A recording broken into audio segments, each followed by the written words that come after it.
Welcome to the Rise of the Trades podcast, the show dedicated to helping you to build, grow, and scale your trades or construction business. All rise for your host, Craig Wilkinson. Welcome to this week's coaching episode of the Rise of the Trades podcast, where we help trades and construction business owners to skyrocket leads, explode net profits without having to graft 60 hours a week and becoming that busy fool. In this episode, I'm going to be teaching you the 8 mindset shifts that I believe every tradesperson needs to grow a successful trades or construction business. But before we go there, I'd just like to remind you that you've got less than 2 weeks now to secure your ticket to our Rise of the Trade Summit live in Sheffield. It's a full day that you'll get to spend with myself and 150 other professional tradesmen and women that are networking, stepping outside the comfort zone, and I'm going to be doing a massive coaching session all on social media and video marketing. And if that's not enough, and you've not heard who our guest speaker is, which is Mark Marshall from Lawns, Stripes and Hedges, who's got 4.1 million followers on his landscaping social media channels, Mark's going to be on hand as well, and he's going to be doing a training session with you on how he's used video marketing to become a global brand. If you're interested in securing one of the final tickets, please click the link in the show notes and description of this episode. Now, let's transition over to today's coaching.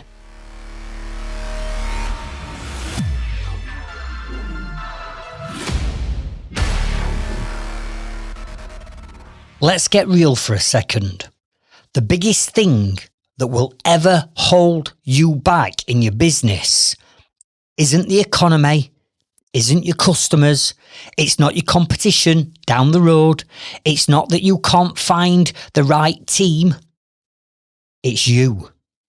And more specifically, it's your mindset. Now, I know some of you won't like hearing this, but I'm going to say it anyway. And in this episode, I just want to maybe give some of you a kick up the backside that you probably need. And if you've got what I call a negative or fixed, closed mindset, you are going to strangle the growth of your own business, and you're going to prevent your business from growing and reaching your full potential because your mindset blockage is the challenge and the issue that you've got to overcome. And if you listen to my podcast episodes on a regular basis, you will know that I am honest, open and transparent with everything that I share and teach. So I've been there myself. I used to be the most negative person. Honestly, you won't believe it now, but I used to be negative. I got a closed and fixed mindset. Why? Because I used to sit there blaming everyone and everything for the shitty situation that I'd put myself in. Customers are tight and they don't want to pay me. I can't find trusted staff. Flipping governments, recessions, everybody's out to get me. And here's me feeling sorry for myself, sat on my pity potty, expecting miracles to happen and my life and my business to change.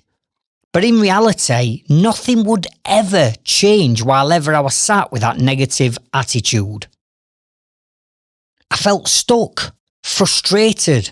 I was knackered working 80, 90 hours a week.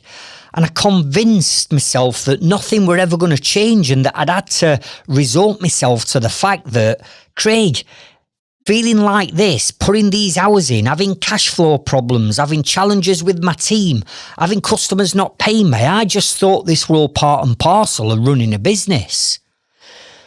And the truth was, it wasn't the outside world that were holding me and my business back. It was me and what was going off in my own head that were holding everything back. And I see this day in, day out with many trades business owners. I see it all the time. And you know the type, that ones that are constantly moaning and groaning about the team or the customers, or the moaning that they're not making enough profit because they've never took the time to understand the numbers in the business, or they're refusing to try new technology like AI, or invested into software like ServiceMate or Leadzilla because they're not tech savvy.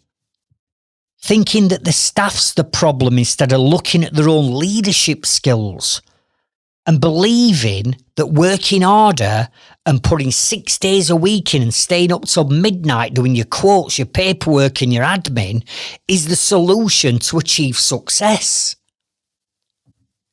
And that there is what we call a fixed mindset. And here's the reality. If you stay stuck in that space exactly where I was, your business will never grow beyond the level it is right now. Because your business can never grow to new heights and levels until you, first of all, as the business owner, grow yourself. Think about it. How can you grow your business and take it into areas and take it into new levels that brings new devils along that journey? How can you cope with that growth if you're not coping with the growth of yourself first? You've got to grow yourself before you can grow your business, because if your business is always ahead of you, then you're going to be trapped in that business. You're going to be skint. You're going to be working long hours. You're going to feel overwhelmed and under pressure because the business controls you rather than you controlling your business. And I know it sounds harsh, but it's true. A negative mindset kills momentum. It kills opportunity, and eventually it will kill your business. Now, I know what some of you might be thinking as you're listening to me now. You might be thinking, fucking hell, Craig, you're laying this on a bit thick, aren't you? But you know what? We have to, because everybody's heard a mindset. Everybody knows that the success of their business is down to them and them only. Yet some of us are still fucking moaning, whinging, whining and complaining. And it does my head in. It's like, why are you moaning? Take that energy that you're giving out and then vibrations and invest that into sorting out the issues that you've got. And if you do that and change the mindset along the way, then you're going to get a different result. But if you're constantly moaning and groaning and you've been doing this for months or years and nothing's changing, it's not the business that needs to change, it's you. Now, the good news is mindset is something that we can start to change immediately. I mean, immediately. But you've got to be brutally honest with yourself first. And years ago, when I was that negative, angry young man running a business that were causing me so much stress and so many sleepless nights, when I was in that place, I didn't want to admit that something wasn't right. I didn't want to admit that I needed help and I needed support. I felt like, hang on a minute, this business is my baby. I'm going to build it and I'm going to grow it my way. But nobody ever taught me how to build, grow and scale a successful business. I was just winging it for years. And I guess to a certain extent, that's exactly the same as what you've done. You've set up a business, you're passionate about what you do and how you do it. And you can do the job inside out, but building, growing and scaling a proper business that's going to provide you and your family with a financial positive future, we've got to learn how to do it. And that takes a shift in mindset. And nothing was changing for me. I've been banging my head against a fucking brick wall for 12 long, hard years. As many of you know, the business cost me my marriage and I lost my house and everything else went with it. And I used to blame everybody around me, but in actual fact, it were my doing, it were my fault. Are you with me? And until I took ownership, accountability and responsibility for the actions that I'd taken up to that point, no amount of moaning, bitching, whining and complaining and throwing lumps of 4x4 around and putting my foot through stud walls and plasterboards because I were in a bad mood, none of that were going to change the situation that I were in. The only thing that were going to change it was my mindset. Now, it's easier than you think to make a start and a shift on changing your mindset. And what I'm going to do is I'm going to share with you right now, before we get stuck into these 8 areas, 2 other podcast episodes that I want you to go away and listen to at the end of this episode. Because in these 2 episodes, I share with you how I changed my mindset completely and utterly, and my daily routine on keeping me top of my game to make sure that I'm always investing into personal development and myself. So write these 2 episodes down. The first one is episode number 9. So go back and listen to episode 9. And this is called How to Develop a Positive, Bulletproof Growth Mindset to Achieve Success. Then once you've done episode 9, I want you to go to episode 10. And that one is how to create a powerful morning and evening routine that will literally change your life. Seriously. So get to the end of this episode, implement what I'm going to share with you at the end of this episode, and then go back and listen to those 2. And then you'll have all the ammunition that you need to start to make that conditional shift and change in your mindset. And in doing so, can shift and change your business and your life.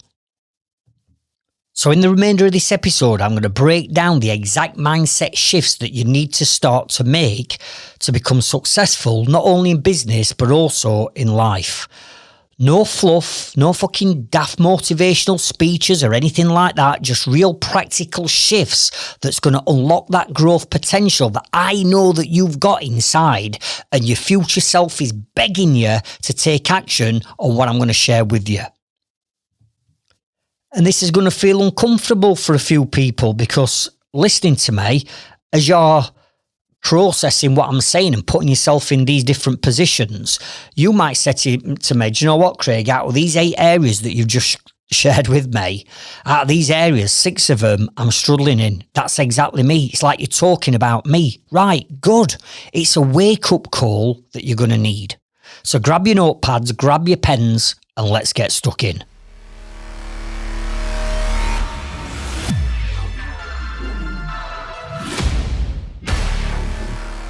Step number 1, write this down. It's what I call the victim mindset versus the ownership mindset. The victim mindset versus the ownership mindset.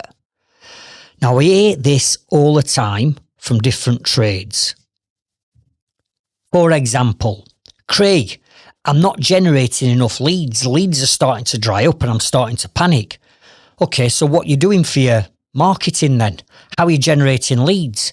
Well, I've got a Facebook page and I've got Checker Trade and I've got word of mouth and I've got a website, but it doesn't generate me any leads.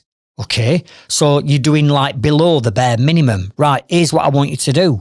I want you to go away and first of all, create a vetting form. Then once you've created a vetting form, I want you to then send people straight to a dedicated landing page. Then on that landing page, you're going to have a video of yourself introducing that product and service so people get to know, like, and trust you. You're also going to get 3 video testimonials on that landing page so people can get to understand that you can solve the problems that your customers have got, and we're going to turn your customers into a sales team. Then what I want you to do is automate and trigger some emails and text messages, and then they go, whoa, hang on a minute. What you asking me to do? I'm like, I've just told you what I want you to do. I want you to go away, build a vetting form, create a landing page, shoot an introduction video, get some video testimonials, build some automation into Leadzilla. Well, I don't want to do that. Well, hang on a minute. Fucking hell. You've just said you're struggling for leads. What you are doing now is not working. So you need to shift your mindset and try this new approach that's proven to work. Yeah, but Craig, I don't know how to build a vetting form. Well, go and get this software. Yeah, but I'm not tech savvy. Okay, well, go and build a landing page then. I don't know how to build a landing page. Well, go and build it in Leadzilla. You've got templates in there. Go and build it in there. It's drag and drop. It's simple. Oh, it's £97 a month for Leadzilla. I can't afford that. Okay, well, go and shoot some videos. That's free. Don't cost you anything to shoot a video. Go and shoot an introduction video. Oh, I don't like the sound and how I come across on videos, and my mate's going to take piss out of me. It's like, for fuck's sake, come on. Stop making excuses. It's this victim mindset. You've got to take ownership of that mindset and change your approach. And let me tell you, as long as you're in that space, you'll never move forward. Why? Because when you are the victim, you've given all the power away. Everything is somebody else's fault. And if everything is somebody else's fault, then the power and the control is with somebody else and not with you. And I used to do all this myself. In fact, I was the champion at having a victim mindset, right? Years ago, I'd convinced myself that I couldn't grow my business anymore because of the customers that I were attracting to my business were just time wasters or tire kickers or people that had small budgets. And I used to moan and groan all the time about, why is it I can only find people who don't value quality? They're only buying on the cheapest price. And it's a race to the bottom sometimes with competitors, because when they put cheaper prices in than you, because they want to win the work and you're left with no work, what do? You then start knocking your prices down. And then all of a sudden, you're not making any profit. Everybody's working for nothing. And I was stuck in this dilemma where this were happening to me. But the reality was, I was chasing and choosing to chase the wrong type of customers. Now, that wasn't their fault, and it wasn't my competitors' fault that they were chasing these cheap, time-wasting customers. That was me. And the day I owned that, I started to market in a different way. I started to identify who my target market was, and then start to do what I've said just now. Build vetting forms, build landing pages, put video testimonials on, introduce automation. And all of a sudden, guess what started to happen? Over a period of time, because I'd identified my target market and I put a marketing strategy in place, all of a sudden I started attracting those type of customers into my business.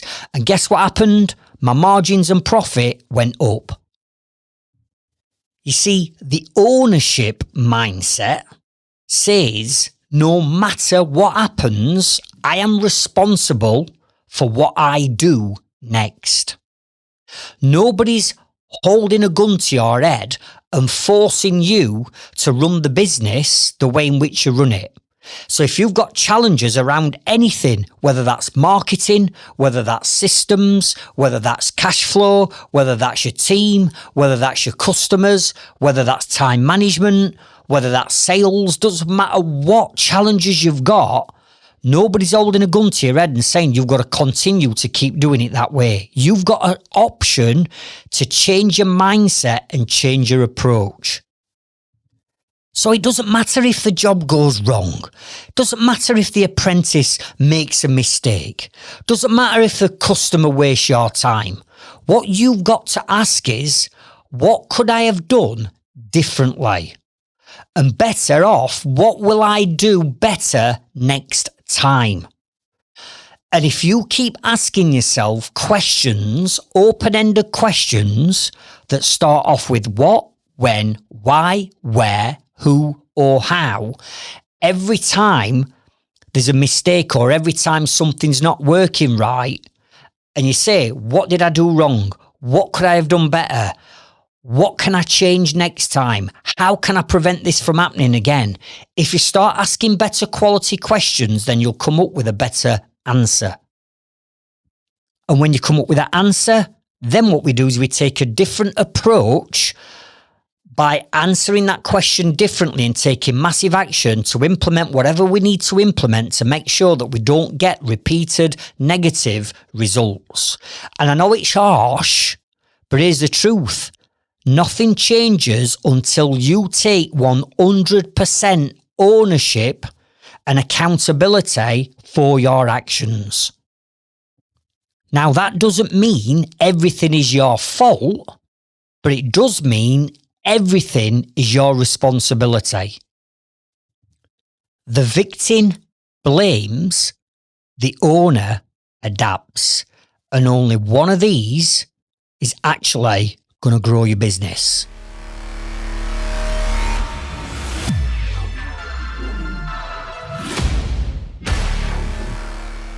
Step number 2, and write this one down: short-term thinking versus long-term vision.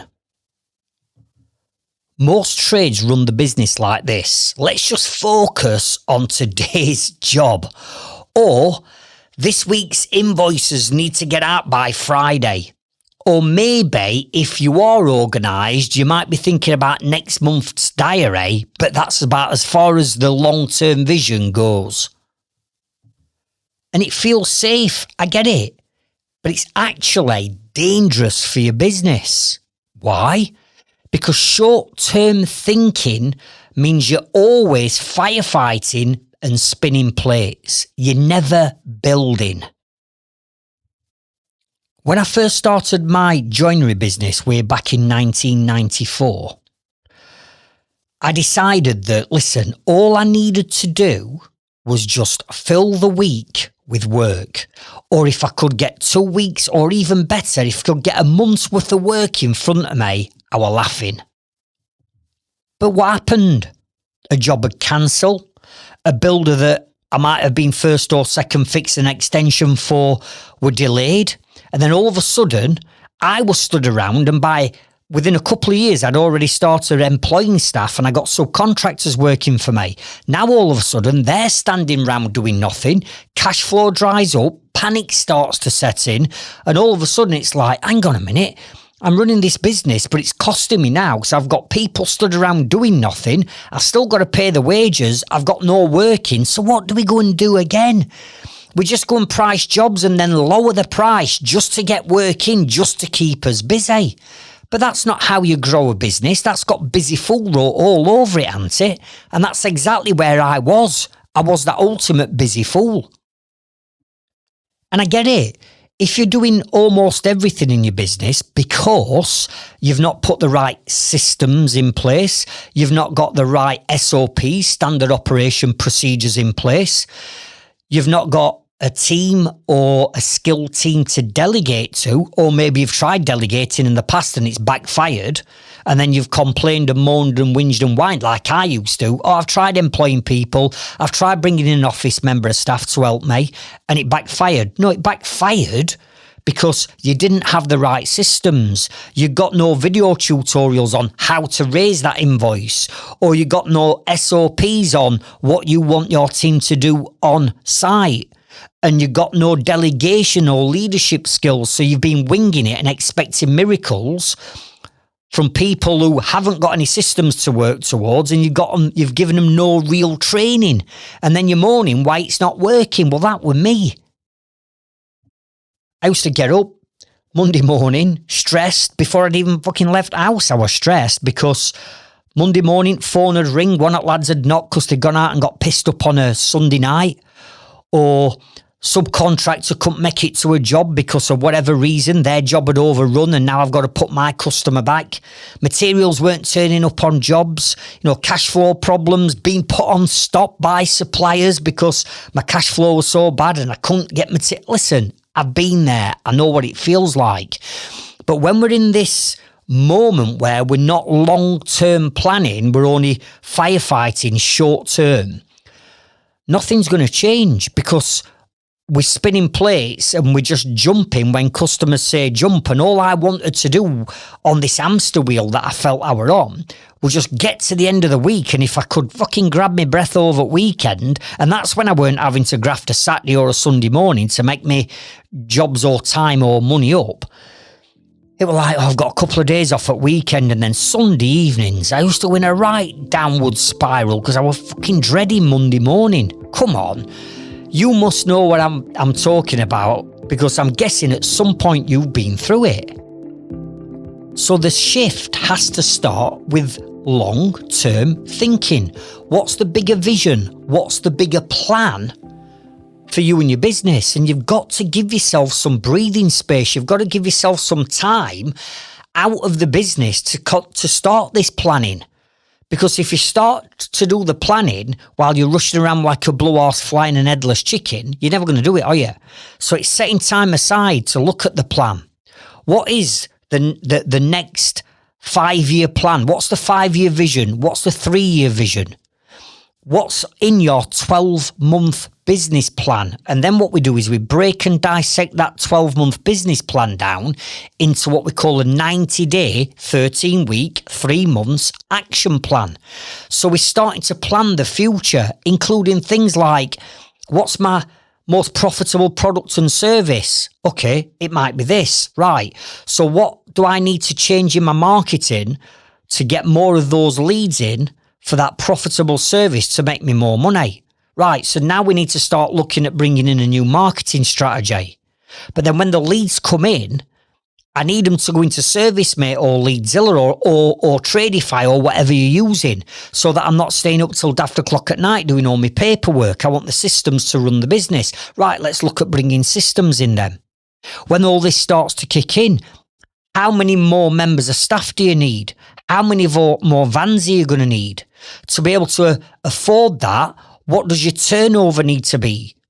And if that's your turnover, what's your gross profit? And then what's your net profit margins to be able to do all that while still taking more money out of the business for you? The plan needs to be implemented. You've got to start looking long term. What's the big vision? But if you're caught in this rat race on this hamster wheel and you've got no clarity and you feel like it's Groundhog Day every week or every month, all you're doing is you're going round in circles. You're not growing your business. You're just chasing your tail.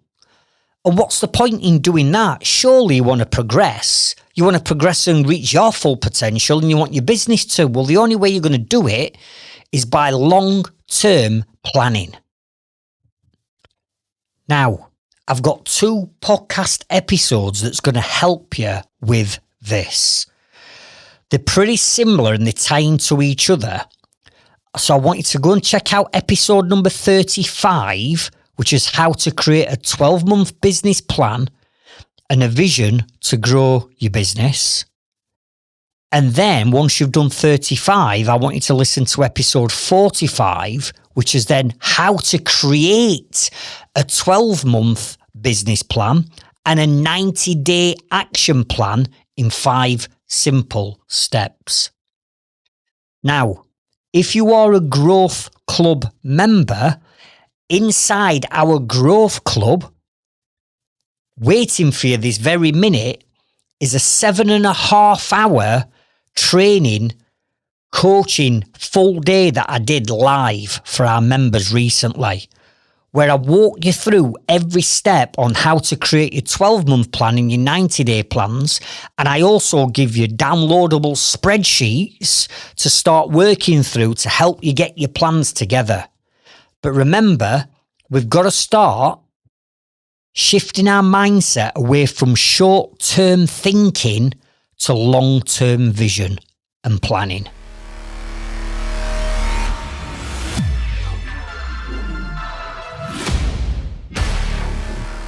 Step number 3, write this down. Scarcity versus abundance mindset. Now, let's talk about scarcity versus abundance. And scarcity mindset shows up like this. You're scared to raise your prices in case you lose the work to your competitors and you don't get any jobs booked in. You're scared to death of putting your prices up. It's crazy. You want to keep yourself at the level that you're at now. You don't want a long-term plan and grow. You are holding yourself back by keeping your prices at the prices that you're currently charging. It's scarcity. You're scared to death of losing out. Or number 2, you're saying yes to almost every single job, even the ones that you don't make money on. And the reason why you're not making money is you don't understand the numbers in your business. You've never taken the time to look at your gross profit, net profit, overheads, balance sheets, profit and loss, breaking even figures, all these numbers that you need to know. You've never done it, so you're winging it. And now you're making a loss or barely even breaking even on jobs because you're taking just about everything on because you want to stay busy.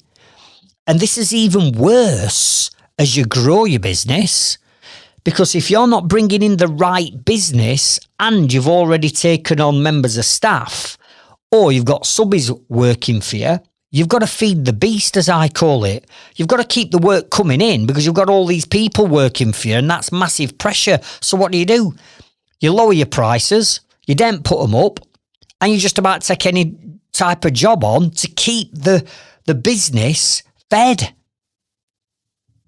Or you're scared and you believe that there's just not enough work out there. So you're clinging to the wrong type of customers. You're attracting the wrong target market.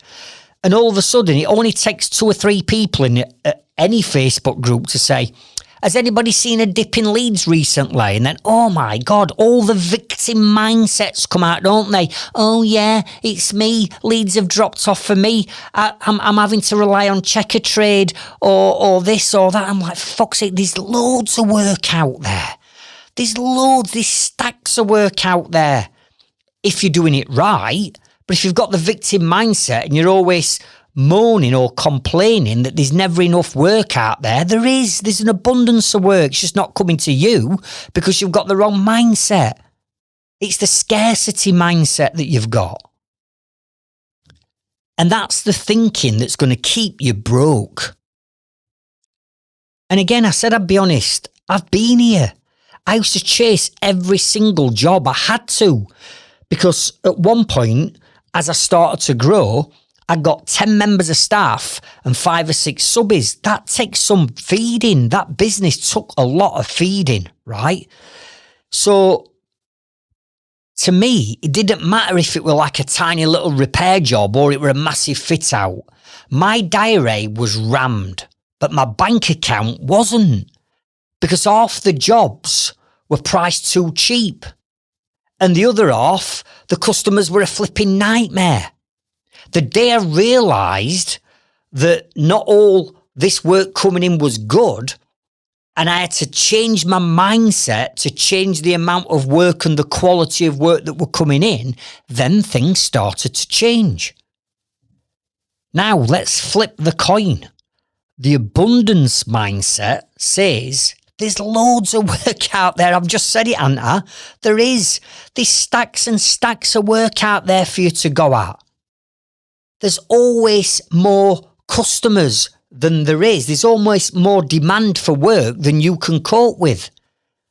But you only want the right customers, the ones who you're going to attract through your new marketing strategy by identifying who them target market and that demographic is.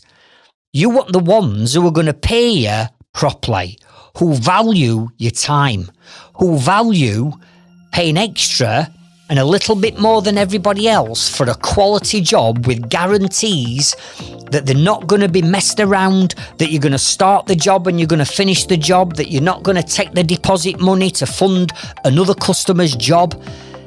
And they don't treat you like just a labourer or a DIY person that you've been tagged in on a Facebook group, right?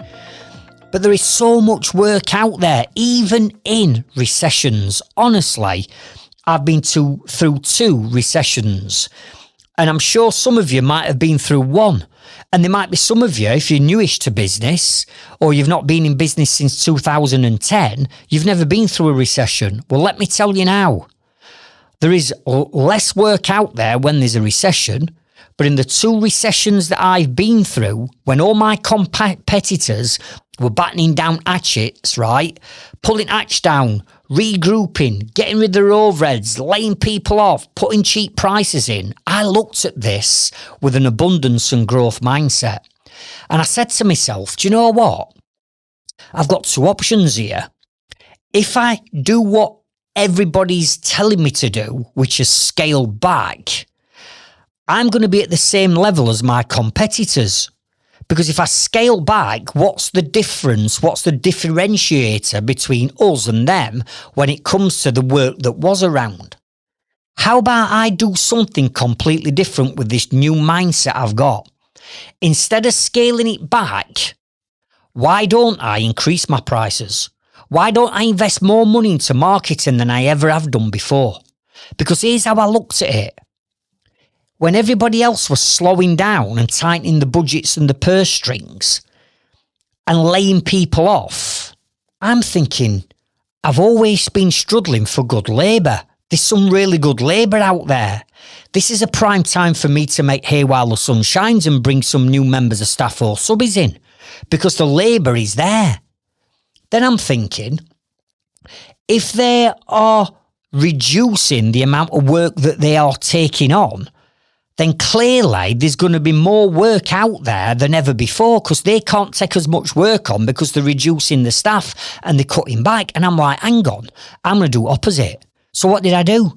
I increased my marketing spend. I marketed more than ever before, which is why in 2010, I started video in marketing. I set my YouTube channel up in 2010 as we're into this recession, thinking if I market the hell out of this business and I put my prices up, what I can do is I can steal all the work that's out there because they can't cope with it anyway because they haven't got the manpower to do it anymore. I could milk it, get all the work in, grow my business, but more importantly, this recession is going to end. And when it ends and we come out the other side, instead of me being on, let's say, a level playing field pre-recession, we're going to come out of this in an unfair advantage because we've put such a massive gap and distance between us and as competitors. We're going to absolutely dominate and wipe everybody else out. And guess what happened? I fucking grew my business in 2 recessions more than I'd done before and put such a gap between us and as competitors, it was game over. They could never catch me up. They were playing catch up and catch up and catch up. Do you get what I'm saying? But that's because I had an abundance mindset and saw the opportunity. So your shift starts like this. Stop thinking what you might lose, the scarcity side, and start thinking about what you'll gain by setting higher standards, raising your prices, saying no to the wrong jobs. Trust the better jobs and the better customers around the corner because guess what? They are. Scarcity keeps you small, abundance lets you scale.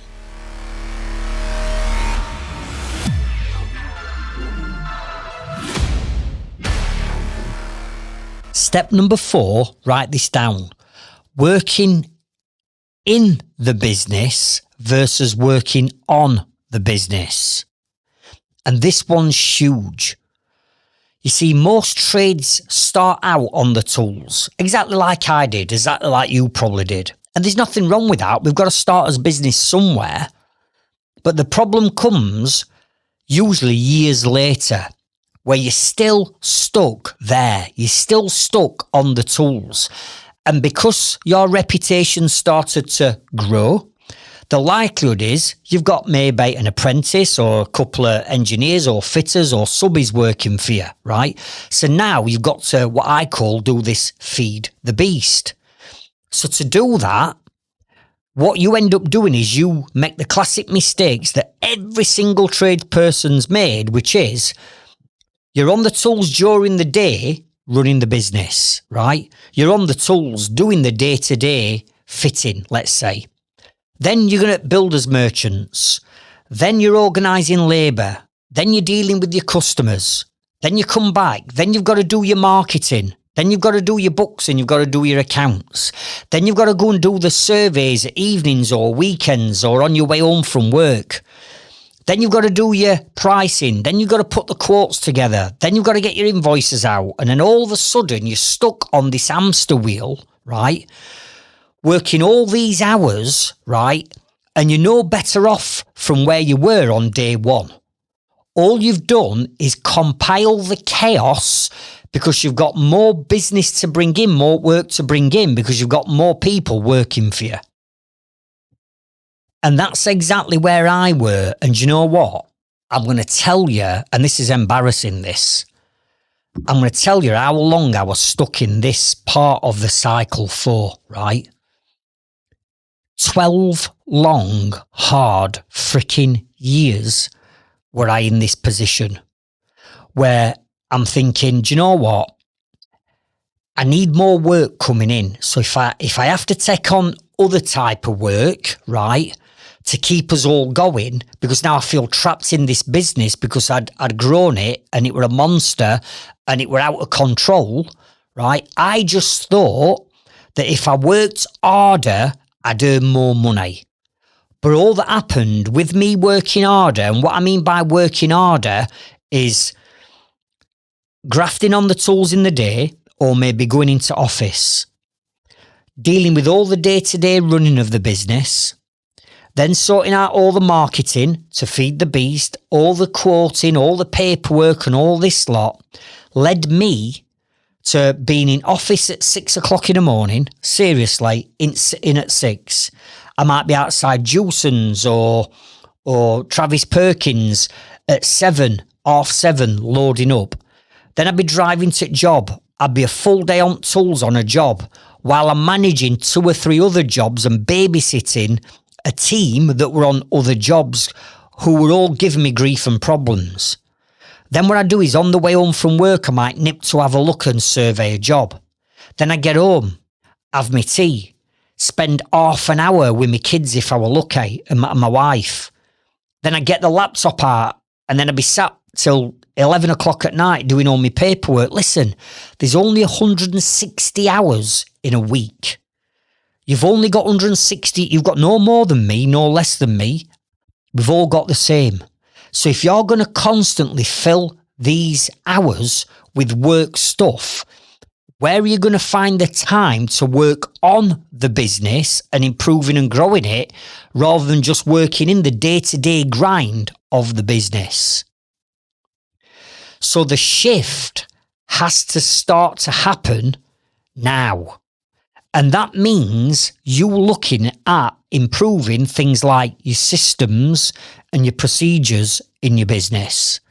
Because by implementing the right systems and automating a lot of this, there's no need for you to stay up till daft o'clock at night doing all that paperwork, because the systems will take care automatically of doing this. Once we've got the right systems in place and we're doing the right marketing to attract the right customers, then we can start to invest into building a team. But we do it the wrong way around, don't we? We set up a business and we automatically think that the busier we are, we're growing as business. But if you're growing your business without the systems, without the processes, without attracting the right target market, without the right team on board, all that's going to happen is you are going to be what I used to be, that ultimate busy fool, working 70, 80, 90 hours every week for 12 freaking years. I did this 12 years before light bulb moment went on, constantly working in the business and not working on it.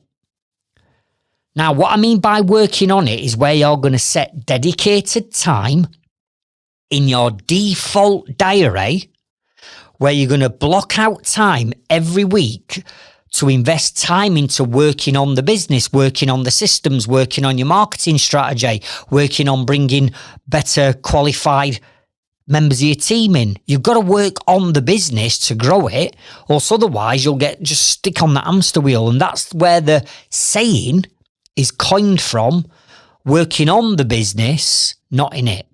While ever you're in it, you're not growing. While ever you're in it, you're just doing the day-to-day grind.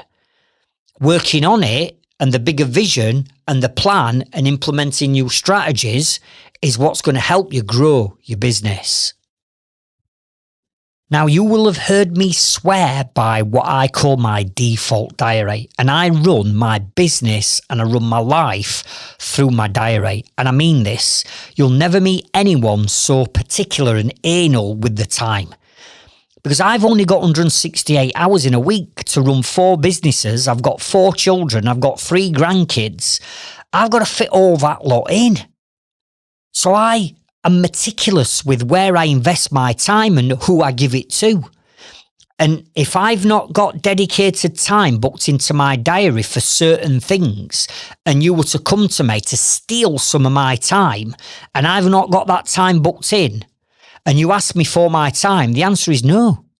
No, you can't just steal my time. I've got to protect my time like I protect my money in my bank. I'm putting my time in what I call a time bank every morning when my eyes wake up. I've only got 168 hours and the clock's ticking. So I need to preserve as many of them as I can. So I run my life, my businesses through a default diary.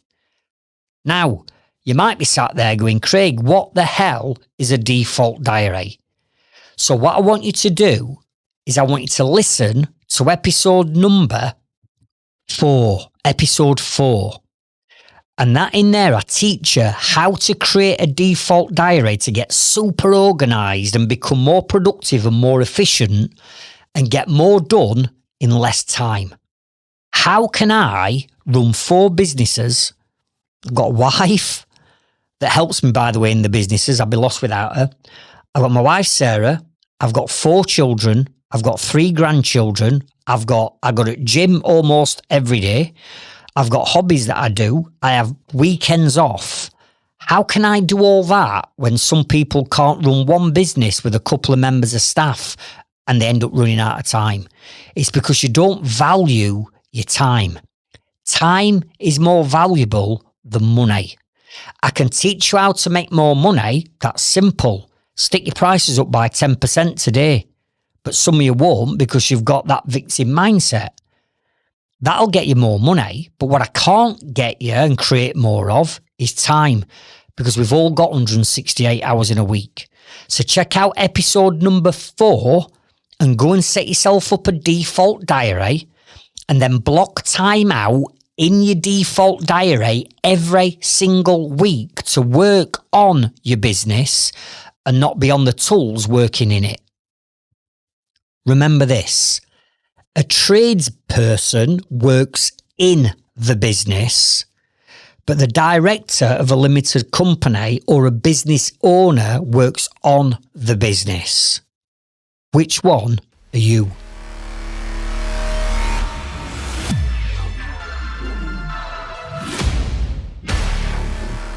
Step number 5, write this down. Fixed skills versus growth and learning. A fixed mindset, a closed mindset, will be just saying, listen, I'm just a plumber, I don't do sales, or I'm just a sparky and I don't do marketing, or I'm a joiner, I can't build systems. And that attitude is killing your business every single day.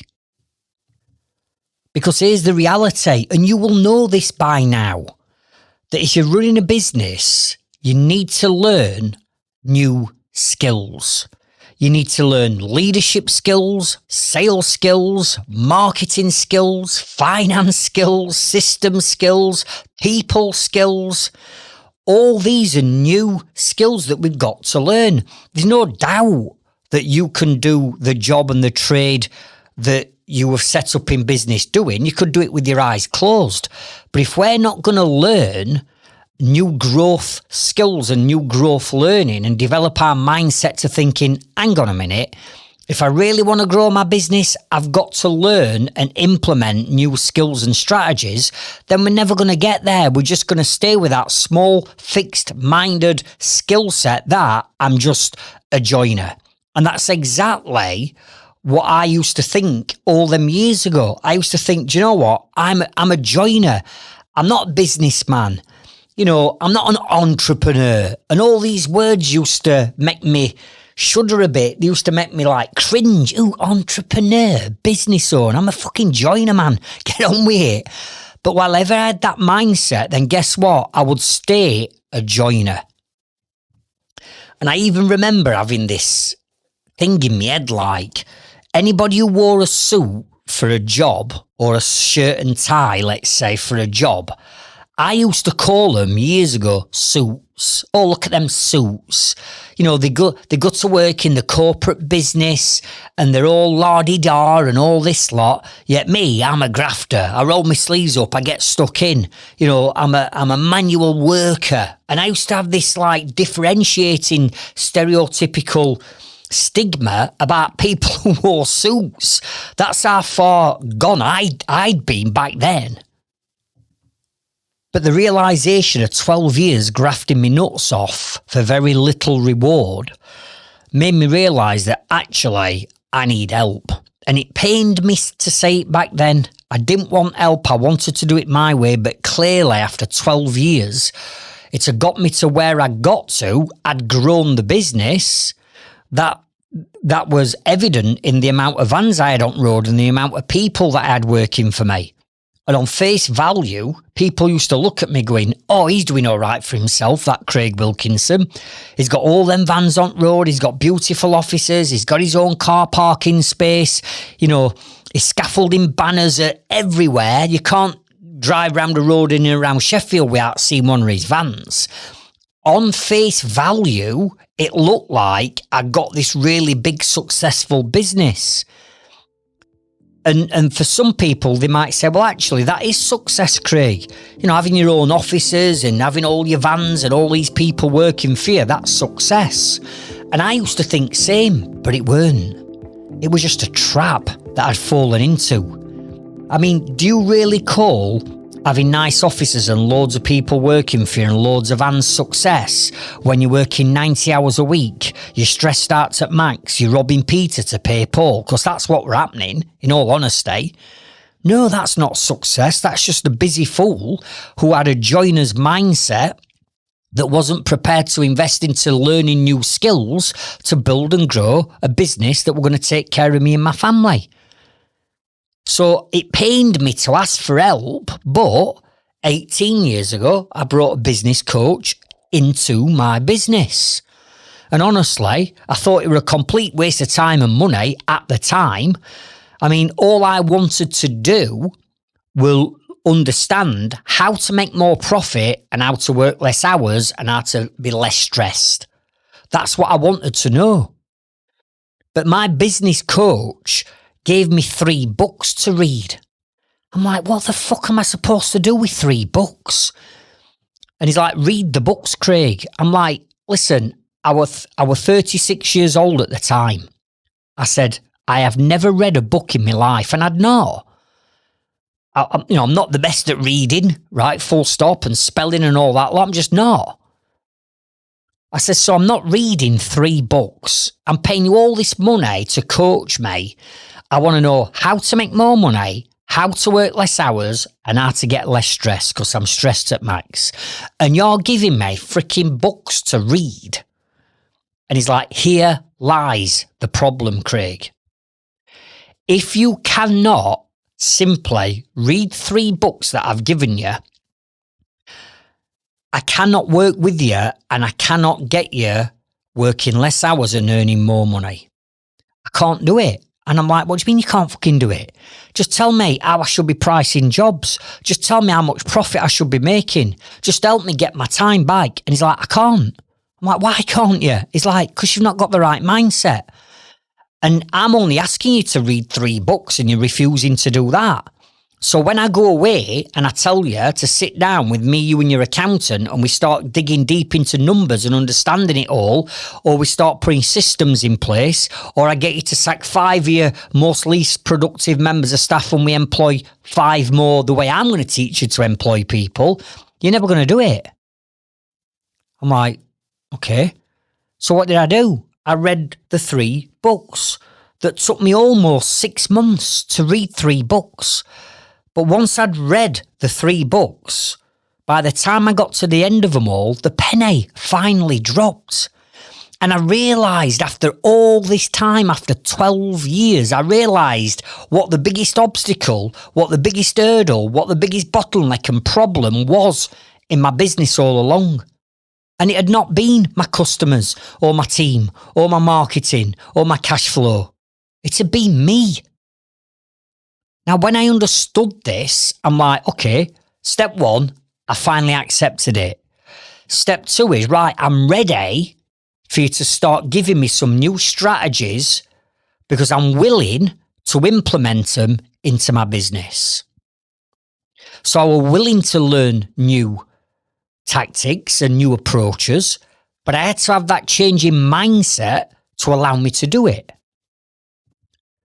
And by implementing these new strategies into my business, within the space of a little over 18 months, I went from being that busy fool, joiner, stressed out to max, robbing Peter to pay Paul, cash flow problems, taking random jobs on just to keep this beast of a business that I got fed, to building and growing a business where I was working 2 or 3 days a week, no or little stress, put it that way, making more profit than I'd ever made before.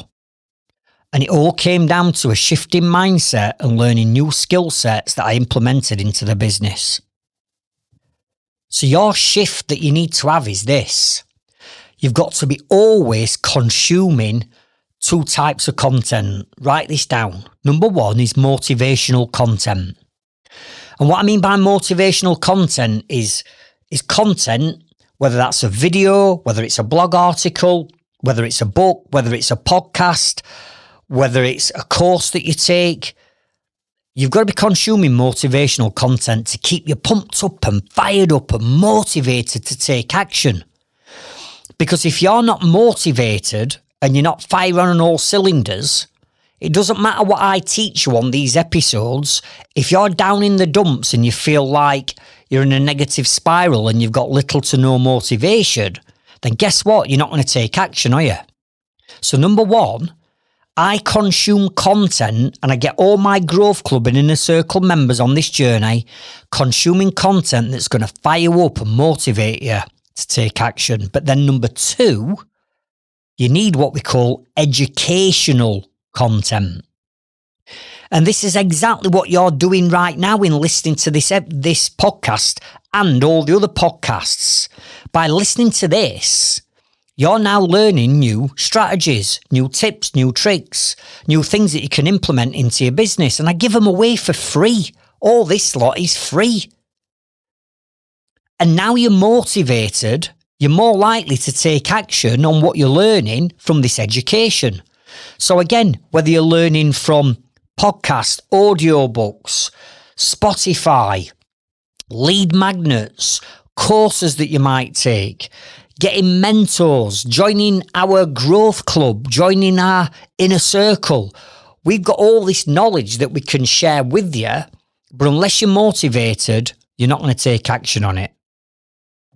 And as I've already alluded to, you cannot grow your business with the motivation and the mindset and the skill sets that you've currently got, because you've been trying it and you've been hitting brick walls and hitting barriers. So to overcome that barrier, to get over, under or through that wall, you've got to get yourself motivated. You've got to learn new knowledge, and then you've got to implement that knowledge into your business to overcome the obstacles that you might be facing.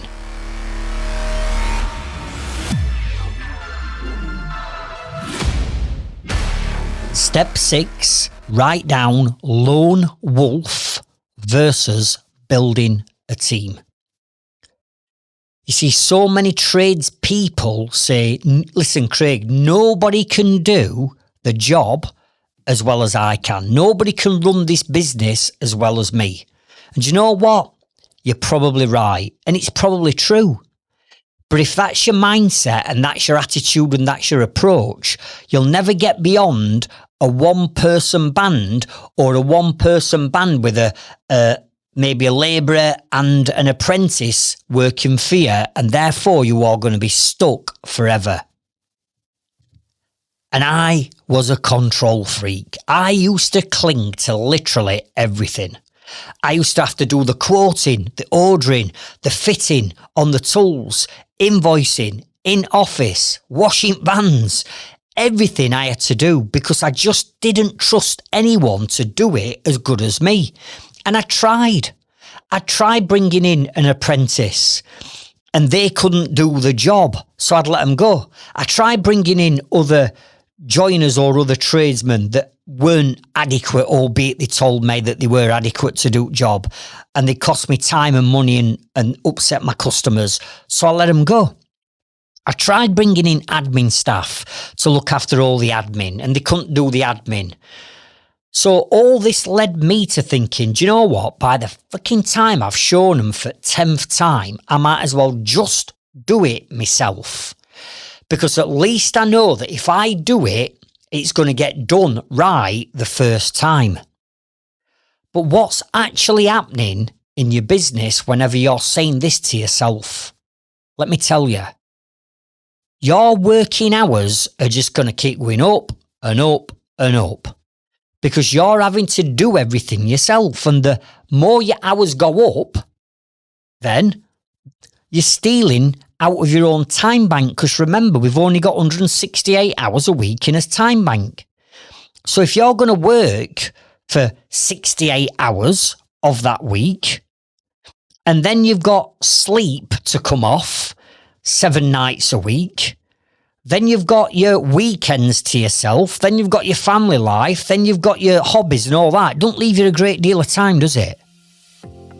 So you've got to stop saying, I'll do that, I'm the only one that can do it, because you're not. Other people can do it if you put the right systems in place and you delegate it to the right team member. So think about this. There's only 2 reasons why you employ a team. And I'm not bothered whether this is a sub or employed member of staff. I'm not bothered whether they're on tools or in office. There's only 2 reasons why you employ a team. Number 1 is to save you time. To save you time from you having to do those tasks or the job that you're bringing that person in to do. And number 2 is to make you more net profit. I mean, come on, why bother employing anyone if they're not going to save you time and they're not going to make you any more profit? There's just no point of employing them, is there? But I know after coaching over 30,000 trades business owners since 2012, there's loads of people out there where they've got employees or subbies that are either, one, not saving them time because they need fucking babysitting on everything that they do and they're forever on phone or asking your opinion or can you make decisions for me? They're either not saving you time or they're not making you profit because they're making mistakes or they're slacking or they're not productive or they're tossing it off. Do you get what I mean? So what's the point of doing that? So you've got to stop thinking of the mindset of being a lone wolf. Start looking at that bigger vision and that bigger picture and that bigger plan and start thinking, hang on, if I want to get a business that's going to provide me and my family with time and financial freedom, I cannot do that on my own and I cannot do it with an apprentice and a labourer. I have to build a team. You've got to learn to invest into a team. And that means hiring a new team, dedicating specific time to train that team up, having procedures and SOPs in place to make sure that that admin person that's coming into your office to take all the admin work off you, that they've got video tutorials on how to raise an invoice, how to price a job, how to send an invoice, what folder does that invoice, how to send an email and put it in the correct folder. Or how to book an appointment into your diary, what needs sending to the customer, what's the sales process, when do they send the terms and conditions, how does the customer sign the contract or the terms and all that lot. You need a system and a process putting in place before you bring that admin person in. But then when you do bring them in and you do dedicate time to training them up, because you've put that training time into your default diary, so it's planned, having gone through the 5 steps of delegation that I teach, that person, whether they are on site or in an office, will be able to do that job and do that role to your standards in your time frames without dropping the ball. It's all doable. We've just got to shift his mindset and learn some new skills. So here's a practical example of what I actually did. I did what we call a time log. And in fact, I'll do a podcast episode on this. I call it a time log, where you have to log your time on every task that you do throughout the day, and you log it for a month. Speak to my inner circle members and they'll explain how it works. I teach them how to do it. But in doing this and logging every task that you do in your business, we then look at the end of the month at the biggest amount of time and where it's spent. Now, going back 18 years ago for me, when I did a time log, and we didn't have apps like we have now, I had to do this on a flipping spreadsheet. It was a right pain in the arse. But I did it, and it materialised that 26 hours of my working week was spent doing admin. But how could that be when I got an admin full-time member of staff doing admin? How could I be doing 26 hours a week of admin when I were paying someone to do admin? Now, going back to having the closed mindset, I said, hang on a minute, I'm a joiner, right? So that admin that I am doing is around pricing jobs and surveying jobs and putting the price together and the quote. How can I expect an admin person to have 30 years experience as a joiner who can price jobs and put the proposals and quotes or estimates together? It can't be done.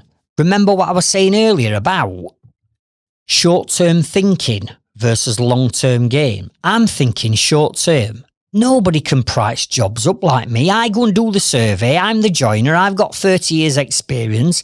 I can go in, look at a loft or an extension and know virtually how much it's going to cost.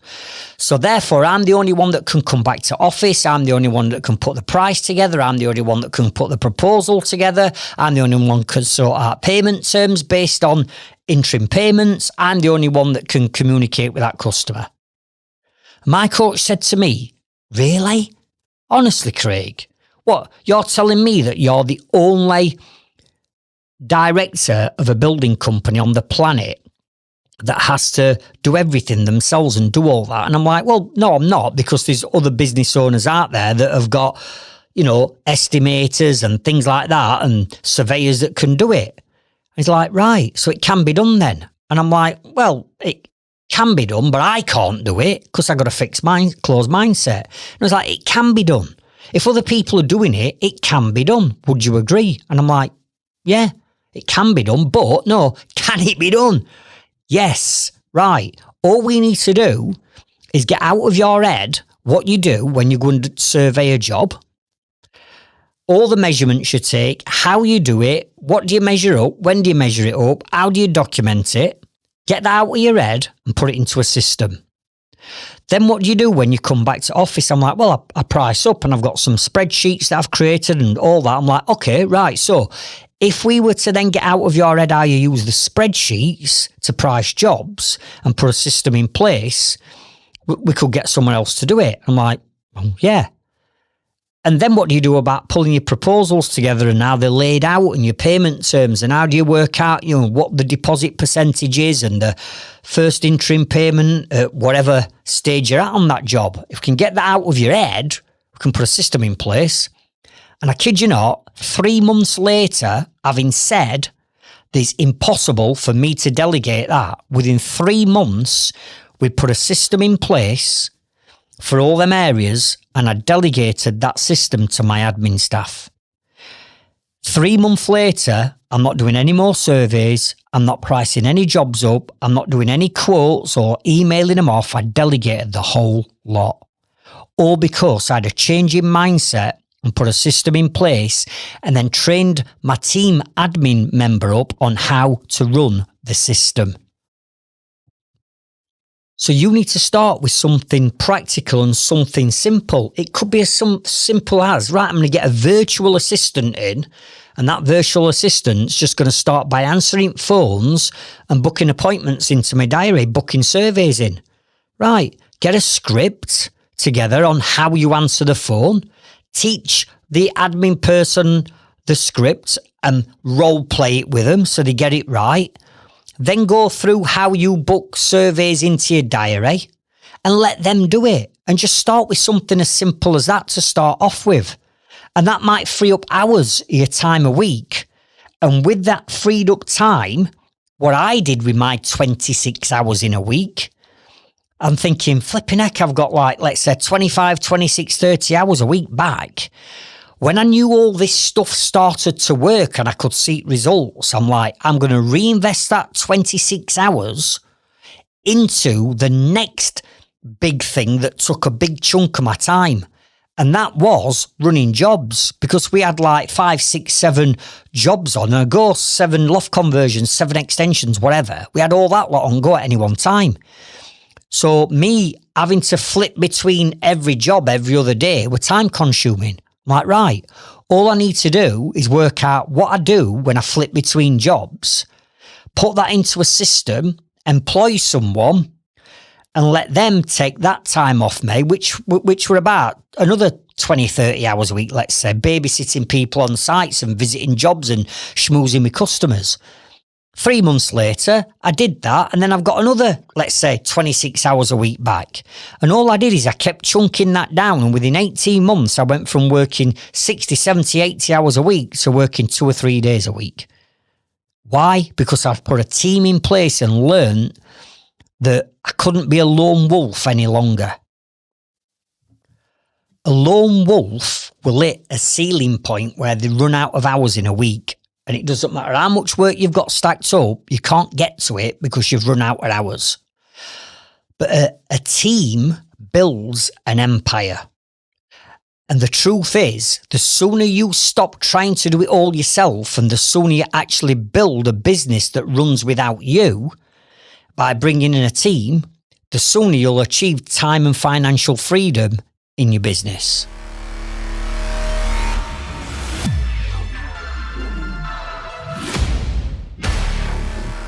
Step number 7, write this one down. Fear of change versus embracing innovation. And do you know what? Trades business owners are notorious for this one. How many times have you heard, well, we've always done it this way. You know, it's always worked in the past. Why should we change what we're doing? Or, I've managed this way, Craig, without having to have this software, right? This software is too complicated. Or, Craig, I've got a paper diary that I've used for 15 years to book all my jobs in. Why do I need an online default diary to run my business and book appointments in and knowing what jobs I've got in? Or, as it is now, AI, oh my God, it's a fad, or it's never going to work, or it's too complicated, or it's taking over the world, or it's not going to take over plumbers' jobs because robots can't do it. Really? Have you seen what Elon Musk has already built? He's built robots that can do tradespeople or tradesmen and women's jobs. It's here. But that's the fear talking. And fear of change, or fear of stepping into the unknown or doing things that you've never done before, that fear keeps you stuck in your old ways. It's slow, it's inefficient, and it's never going to help you to grow your business. Just write this down in the word fear, right? Write this down. This is what fear stands for. F stands for false. E stands for expectations. A stands for appearing, and R stands for real. In other words, fear stands for false expectations appearing real. You see, you conjure things up in your head when you've never done something before. And what do we do with a negative closed fixed mindset? We always think of the negative that's going to happen if whatever it is we're planning to do doesn't go according to plan.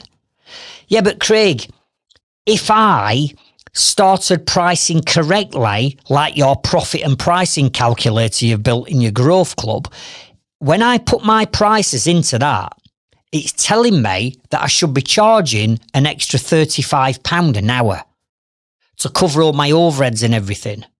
Yeah, that's right. If that's what the numbers stack up and that's what it's telling you should be charging, you need to increase your prices by 25 quid an hour. What?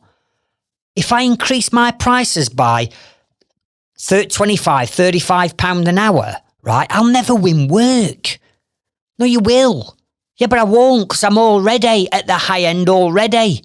And I can't afford to put my prices up much more, else I'll never win work. Rubbish. You will. It's false expectations appearing real. Look what's just happened. The first thing that you jump into is, I'm never going to win work. I'm going to price myself out of a job. My competitors are going to clear up. My competitors don't charge that, so how can I afford to charge that? Look what's happening. It's the fear of the unknown. False expectations appearing real. But flip that into a growth mindset and ask yourself a different question. Remember, quality questions. What, when, why, where, who, or how. So if we say to ourselves, all right, let's put his prices up by an extra £35 an hour, because in reality, that's what we should be charging to make sure that we're making a high gross profit, we're covering all our overheads, and we're making a nice net profit. If that's what the numbers say, that's what I've got to be charging. So let's ask ourselves a better question. Instead of saying, I'll never win work, ask yourself, well, what would happen if I did increase my prices and we did start to win work? What would be the benefits to your business when it starts to work? And then all of a sudden, we're looking at things in a completely different light. It's, well, we're going to make more money. Okay, so if we're making more money, do we need to take more work on? Could we not reduce the amount of work that we've got coming in because we're making more money for less time? And the time that you've got back, could we not reinvest that time then into putting the right systems in place or bringing in the right team and starting to work on the business and not in it? Of course we can. So what we've got to stop being fearful of is change. It's inevitable that your business is going to build it. As it builds, you're going to grow and you're going to morph, and your business is going to change and evolve along that way. It's embracing innovation. Look at my journey in business. When I first started back in 1994, we didn't even have internet. World Wide Web had only just come on scene. Social media had never even been invented. How I had to market me and get work, literally, I had to type out letters on a typewriter, no laptops, iPads, mobile phones didn't exist back then. We were typing letters out on a typewriter to architects and builders. Licking a stamp, put it on an envelope, and having to walk to a post box to post a letter to that builder or an architect, introducing myself. That was the internet back then. But then what happened? We started getting these things called Word documents and Excel spreadsheets back in the 90s. And all of a sudden I could start to price jobs using an Excel spreadsheet, and I didn't have to use notepad and pen anymore. I got an Excel spreadsheet that did it all for me. I didn't need to have a calculator in front of me because the Excel spreadsheet added up the formulas. And then what happened beyond that? All of a sudden, software started to appear. And then we've got the likes of ServiceMate, job management software, Leadzilla, marketing and sales software that came on the scene. And now we can systemize and automate that, and we can trigger emails and text messages. We can get paid online now. We don't have to rely on checks coming in post and waiting 3 days for a check to clear like I used to. Innovation's happening, but now it's took it to a whole new level, because within the last 2 years, we've got this thing called AI, where now we can price jobs on ChatGPT. We can build custom GPTs like I'm teaching my Inner Circle members to do. And now you can do anything, literally anything, on ChatGPT and using AI. Literally in the lead up to our Rise of the Trade Summit in a couple of weeks' time, where it's all around social media and video marketing, I kid you not, over the weekend, I was playing with a new app, right? A new video editing app. And I've always used CapCut, but I've got a new video editing app. And it says you can click a few buttons and it'll edit your video. And it puts transitions in, it puts B-roll in, it puts sound effects in, it overlays music on it, it cuts all your video down, cuts all ums and ahs out, pieces it all together, and spits out a fully edited video. I'm like, that can't be true. Surely it can't do that. So, for me to record a vertical reel for TikTok or Instagram or my Facebook stories, for me to have edited that up in CapCut to the level that we do our video editing, it would have probably took me about 3/4 of an hour to an hour to edit that video. This weekend, I've downloaded this app, added a video in, clicked a couple of buttons, 5 minutes later, it's edited the entire video. And when I watched it back, I thought this is going to be full of mistakes. There were no mistakes in it. I just wanted to add a few things. It took me 5 minutes. So CapCut came on scene and revolutionised how we edited videos, but it took me an hour. Now I've got a new AI app editing videos. It took me 5 minutes. So innovation is here. We've got to embrace it. We can't be the old school, or otherwise you're going to get left behind. And if you are my age, I'm 55 next month, right? But I'm ahead of my curve. I'm into AI. I'm into everything. I'm into innovation because I know it's going to grow my business. I know it's going to make me more productive, more efficient, more profitable. But if you're of an age of, let's say, 40 plus, and you still haven't got ServiceMate in, you've still not got systems, you're still not doing video marketing, you're still behind on social media, and all you're relying on is check a trade, word of mouth, and a crappy Facebook page, you've got to think that all the younger generation that are coming through and setting up businesses now, whether you're a plumber, joiner, roofer, sparky, tiler, scaffolder, plasterer, it doesn't matter. You've got the younger generation coming through. So let's say a 25-year-old person who's just gone self-employed or just set up their limited company today as a joiner like me. They were brought up with smartphones and iPads. So they won't think twice about shooting a quick video now on the phone, getting it edited up, posting it out there, getting a YouTube channel, driving traffic back to a landing page that's got a vetting form on because they're not scared of technology and building a vetting form. They're going to tinker with automation that triggers automated emails and texts. They're going to do that naturally because they were brought up with this technology. Now, you've got to think, if you're 40-year-old and you've still not implemented all this new technology, this younger generation are not only going to catch you up quick, they're going to overtake you. You're gone. You're gone. So we've got to be innovative, and we've got to get away from this fear of change and accept and shift our mindset that for us to grow our business and get it to where we want to be, we have got to overcome the fear that we're going to incur stepping outside our comfort zones and doing something different. And instead of looking at, well, what happens if it doesn't work when we step outside our comfort zone, let's make a shift in that mindset to a growth mindset and go, well, what happens when it does work? And flip it. So here's the shift that you need to make. You've got to stop resisting change. It's inevitable. It's part of growth. Start testing new ideas. You don't have to adapt everything overnight. It could literally be, Craig, you talk about this default diary, I'm going to listen to that podcast episode, and then by the end of this week, I'm going to have implemented version 1 of my default diary. And that it could be something as simple as that. Right, brilliant. It's a step in right direction.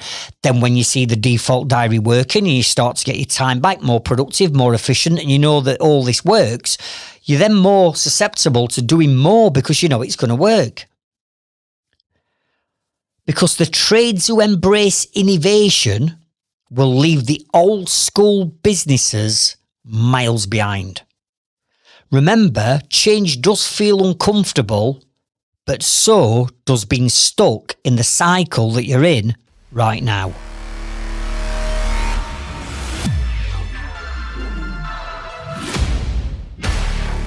Step number 8, write this one down. Comfort zone versus growth zone. Now, I've just touched on comfort zone at the end of the last step, but your comfort zone is what's keeping you exactly where you are right now.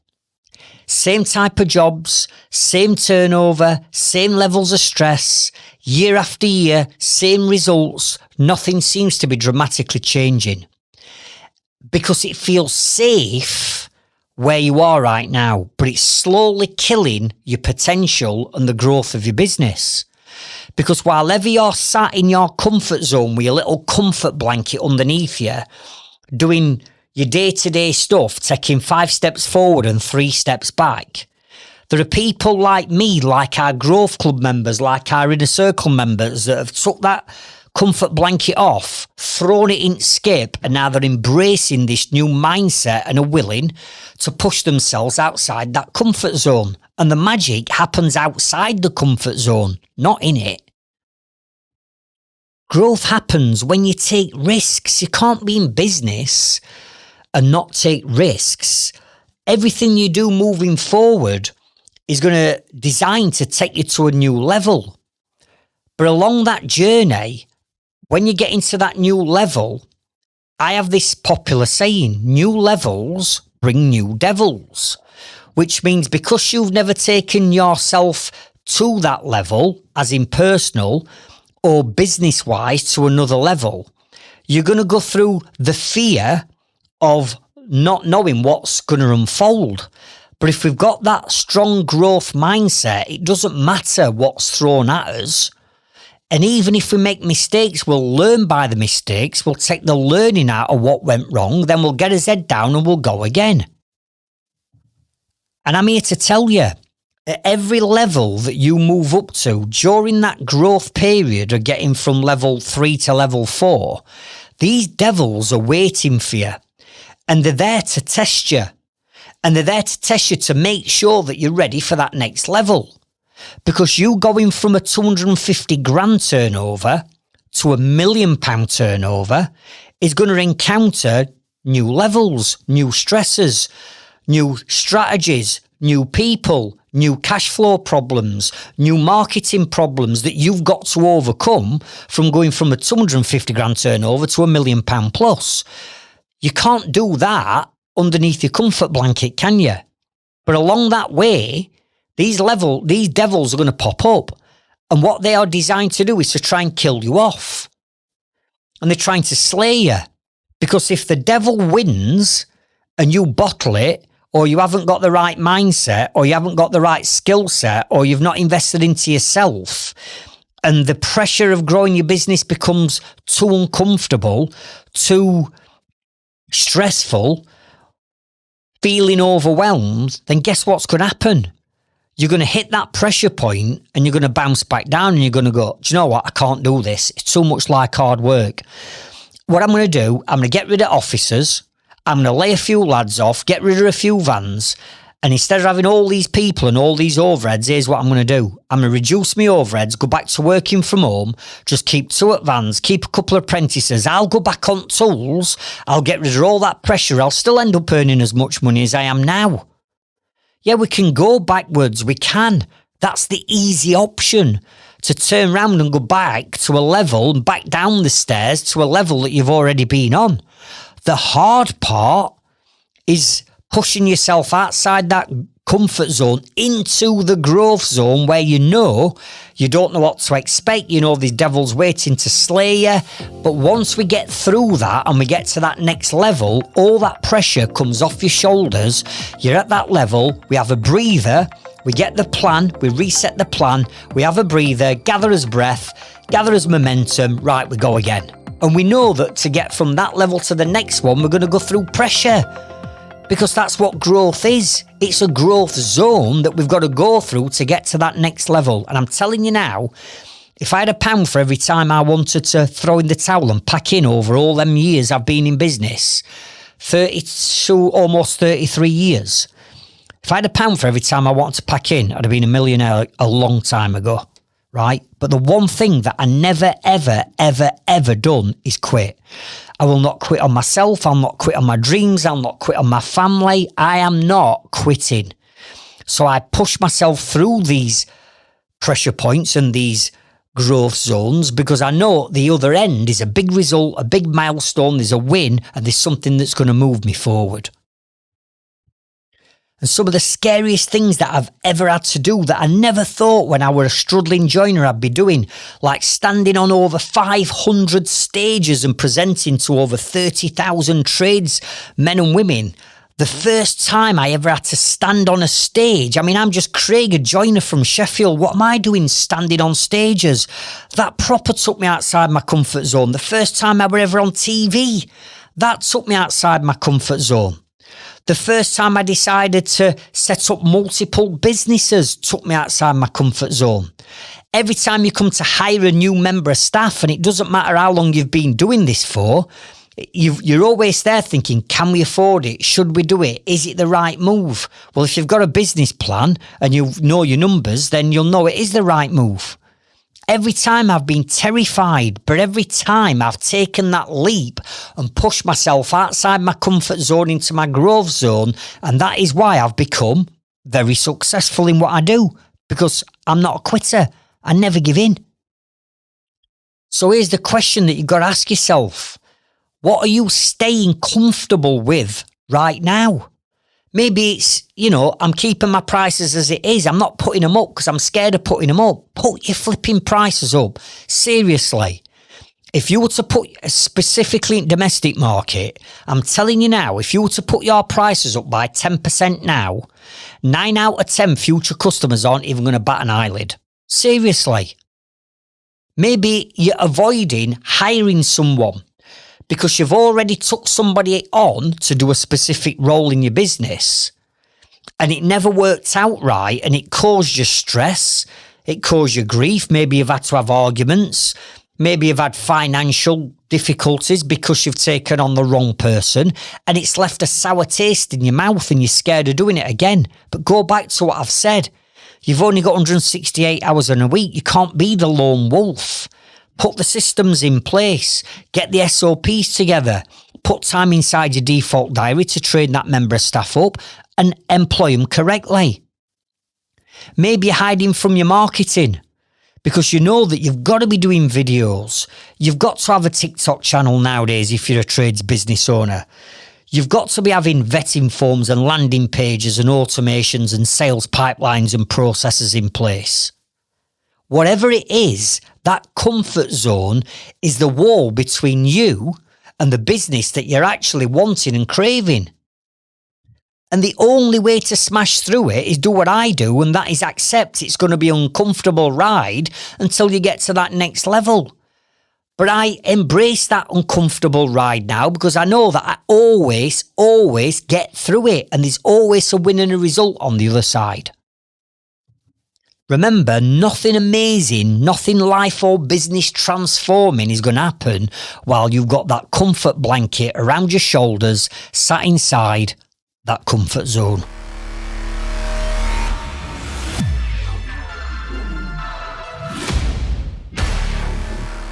So there you go. That's it. 8 powerful mindset shifts that can completely transform your business and your life if you're actually motivated to put them in place. So let's just have a quick recap. Number 1, stop playing the victim and take ownership. Number 2, stop firefighting and start thinking long term. Number 3, ditch scarcity and embrace abundance. Number 4, get off the hamster wheel and work on the business, not in it. Number 5, never ever stop learning. Constantly learning motivational and educational content to build them new skills. Number 6, stop being the lone wolf and start to build a team. Number 7, do not fear change. Embrace it. And number 8, finally, get out of that comfort zone and move into that growth zone. Now, here's the reality. Listening to this podcast will change nothing on its own. Nothing can change. You can nod your head all day long as many times as you like, but unless you take massive action on what you're learning, you'll be in the exact same place this time next year. So here's my challenge to you. I want you to pick just one of those 8 shifts and act on it this week. Not next week, not next month, now, because you can shift your mindset and make a conditional change immediately. Maybe it is looking at your prices and your numbers and raising your prices. Maybe it is delegating that one task to someone to free up some time. Maybe it's finally sitting down and putting a 12-month plan together and getting some clarity of where you're headed in this business. Just do one thing. Do it and watch how that compound effect and that ripple effect starts to take action. And if today's episodes hit home with you, can you please do me a favour? And that is whatever channel you're listening to this episode on, whether that's Spotify, Apple Podcasts, our website, could be YouTube, could I please ask you to either hit the follow or the subscribe button, because that's going to tell the algorithm that you've enjoyed this episode, and therefore it's going to push our podcast out to more tradesmen and women that need our help. And if you're serious about making these big shifts in your business and in your life, dive deeper with us inside our Growth Club, where we go hand in hand with you and coach you and help you in all the different areas of business that you're going to need to improve to make sure that you can get to where it is that you want to be. We've got all the help, the support, the live coaching, pre-recorded content, a secret community of professional trades all helping and supporting each other. And the link for you to check out our Growth Club is in the show notes and the description of this episode. Finally, if you're not already a member of our Trades Freedom Club Facebook group and community, it's a free group that you can join. Again, please consider it in the link in the show notes below and come in and joining us inside our Facebook group. And remember, the business is never the problem. The problem is always the mindset of the business owner. I'll catch up with you on next week's episode and I'll meet you at the top. Thank you.